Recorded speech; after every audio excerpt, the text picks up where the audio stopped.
Hello friends, and welcome to my channel where we encourage each other to be better and do good. That is, we try to be encouraging and motivating to help us all be better people, be better humans, and to help us do more good for other people.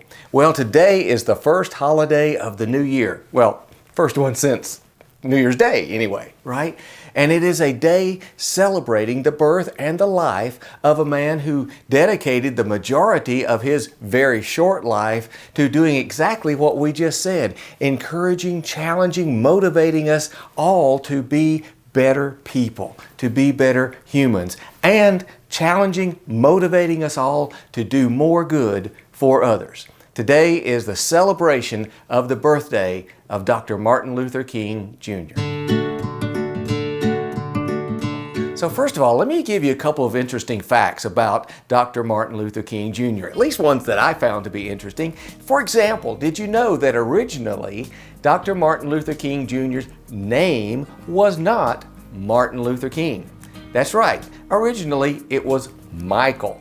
And so was his dad. His father's name was Michael, and after some years, his father changed both his own name and his son's name from Michael to Martin Luther. So we have Martin Luther King Jr. Maybe that piques your interest a little bit and you want to go look up why that happened if you don't know already.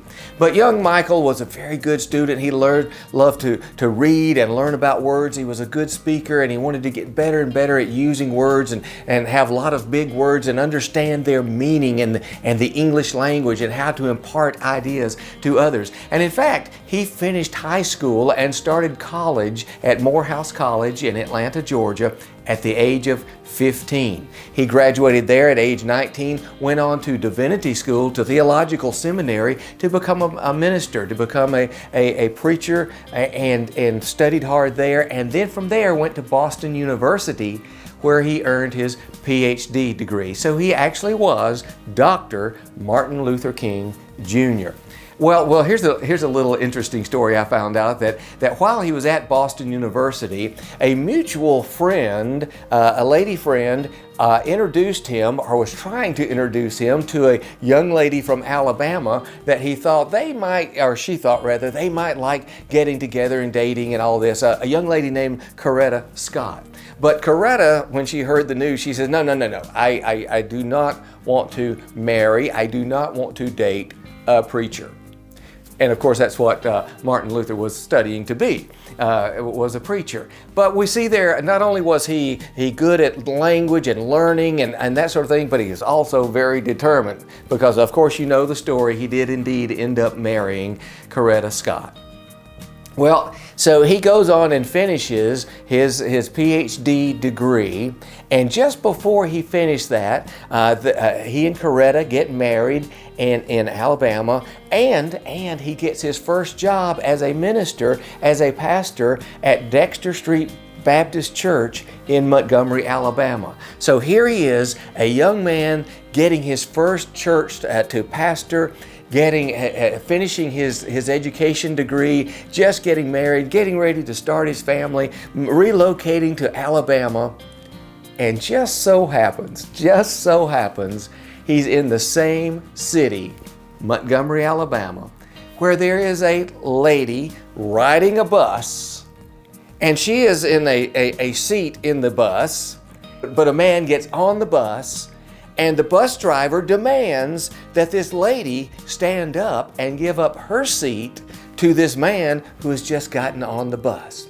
Well, you know the story. That was in 1955, Montgomery, Alabama. The lady was Rosa Parks. It just so happens she was a black woman. She was a lady of color, and she was sitting in what was designated the colored section of the bus. But she was in the front row of that section, and more white people kept getting on the bus. So the bus driver comes back and says, okay, all of you black folk, the colored people, you need to stand up and give up your seat to the white people who are getting on the bus. And 3 did, but Rosa Parks says, no, I'm not going to do that.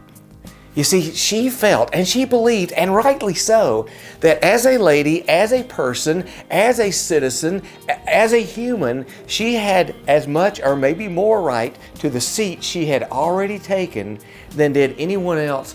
And she says, no, I'm not giving up my seat. Well, the bus driver then said, well, I'll call the police. I'll have you arrested, because she would not give up her seat on the bus to a white man.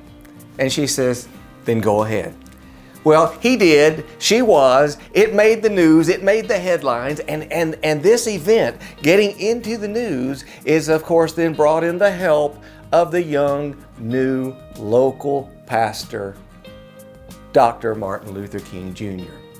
And as he worked through this situation, and they went on with some bus boycotts, they did some other things, but this event propelled him into that journey of becoming one of the, if not the greatest civil rights leader in the history of the United States of America. See, in 1963, he presented a great speech, and thousands of people were in attendance at the mall in Washington, D.C. Thousands of whites and blacks, thousands of people there to hear Dr. Martin Luther King's speech.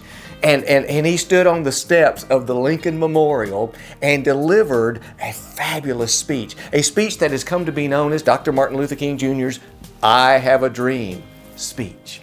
And you see, one of the things, he said in this speech was that I have a dream. I have a dream that one day my 4 children and one day citizens, all citizens of this country, will be judged by the content of their character and not by the color of their skin.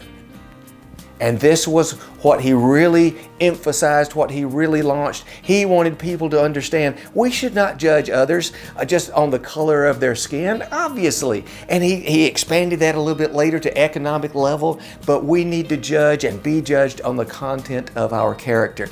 And he rammed it home, I should say. I have a dream. I have a dream that we can achieve this. We can do this. We can make this happen. We can be better. And we can do good. Well, what's your dream? Do you have a dream? I would urge you to have a dream. Now, the Bible says that people without vision will perish. And some translations say dream or purpose. So if you have no purpose, every day, if you don't know what your purpose is, or you feel like you have no purpose in life at all, then you just get up in the morning, you go through your routine, whatever that might happen to be, you go back to bed at night, and then the next morning, you just get up and do it again because you just keep waking up. But I want to encourage you to have a dream. And the second part of that is, I would ask, is your dream bigger than yourself? Again, I know some of us kind of daydream about if I won the lottery, or if I had this, or if I had a bigger house, or if I had this, that, or the other thing. But the question becomes, if you did have this, that, or the other thing, how would you use it? What would you do with it? And the question even becomes, in spite of not having those other things, do you have a vision of how you can help others, things that you can do? What can you do to help other people? What can you do for yourself to be better and to do more good for others? So I just want to motivate, encourage us all to think about what is our purpose in life every day when we get up. Do we have a vision of where we're going? Do we have a dream that's out there somewhere? Probably it's not going to be as big as Dr. Martin Luther King Jr.'s dream was. But even if you have a small one, if it's doing something good for your family, for your friends, for your community, for your country, it can grow and it can expand. But what is your dream? What is your purpose in life? And is that purpose bigger than yourself? Is it something that would help you be a better person and do more good for others? Thank you so much for watching the video. Hopefully you enjoyed it. If you did, please go down below, give it a thumbs up, click that like button for me, and subscribe to my channel. Share it with your family and friends. Videos will be coming out every Monday morning, a few others splattered in between. We've got a great year ahead of us. Again, thank you for watching. See you next time.